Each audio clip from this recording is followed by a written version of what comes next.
Victor Martins chez Williams. Non, ce n'est pas un poisson d'avril en avance, le Français de 23 ans a bien signé avec la Williams Driver Academy. En parallèle de sa saison de Formule 2 avec ART, il aura le droit à plusieurs tests F1 avec l'équipe britannique, le premier prévu dès ce week-end à Monza avec la Williams de 2023. Mais alors qu'est-ce que cette signature veut dire et est-ce que Victor Martins peut finalement rejoindre la Formule 1?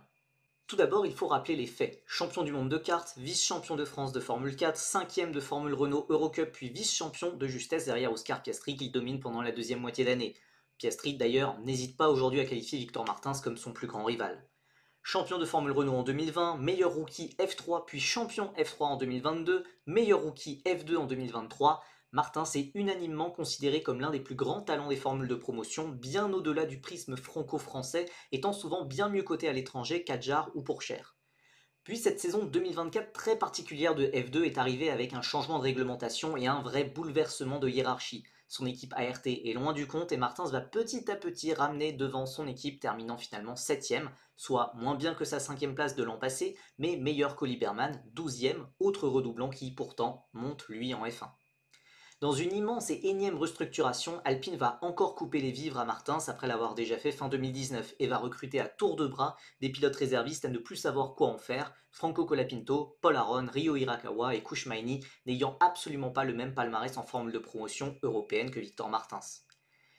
Le Français entamait donc sa troisième année de F2, avec pour objectif le titre, sa première saison sans les couleurs d'Alpine depuis 2020.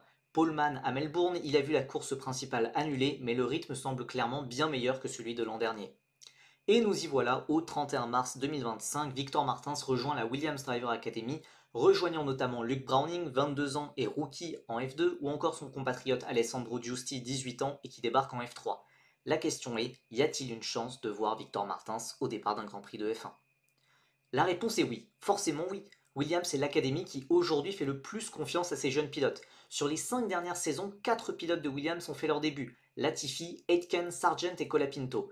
C'est plus que Red Bull qui n'a titularisé que Tsunoda, Lawson et Hadjar, ces trois-là ayant certes un palmarès et un potentiel probablement largement supérieur aux 4 pilotes Williams réunis. Mais le constat est là, Williams fait confiance à ses jeunes, et l'an dernier, ils n'ont pas hésité à piocher dans leur vivier et à faire confiance à un Colapinto pourtant peu expérimenté, quand Mercedes leur prêtait avec plaisir un Schumacher ou un Antonelli. Surtout, Martins est le seul pilote du giron Williams à bénéficier d'une super licence FIA, ayant très largement les 40 points nécessaires. Ce n'est pas le cas par exemple de Luke Browning, qui en a 35 et qui descendra à 25 en fin d'année. Avec le départ de Colapinto chez Alpine, Williams n'a plus de vrais réservistes. Vous allez me dire, Albon et Sainz ont tous les deux eu une appendicectomie, mais il y a d'autres raisons pour déclarer forfait sur un Grand Prix. Il reste plusieurs obstacles avant la F1. Petit 1, déjà il faudra se battre au minimum pour le titre en F2. La saison a bien démarré, la F2 n'est pas une science exacte, on a pu s'en apercevoir l'an passé, mais il faut faire forcément largement mieux qu'en 2024, quoi qu'il arrive. Petit 2, le plus important sera sûrement les tests privés. À Monza ce week-end, Victor Martins aura le droit à des tests sur la Williams de 2023 avec Luke Browning, qu'il ne faut absolument pas écarter de l'équation. Troisième de F3 l'an passé, membre du giron Williams depuis 2023, il faut que Martins fasse la différence avec le Britannique sur ces tests. Petit 3, enfin, et le plus important, le plus gros obstacle, les titulaires actuels.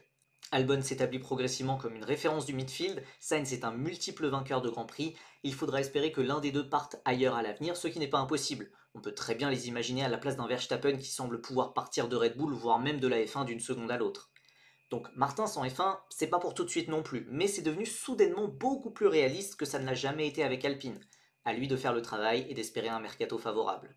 J'espère que cette vidéo vous aura plu, n'hésitez pas à vous abonner et à me dire en commentaire ce que vous pensez de l'arrivée de Victor Martins chez Williams. En attendant, nous on se dit à très bientôt, bye bye.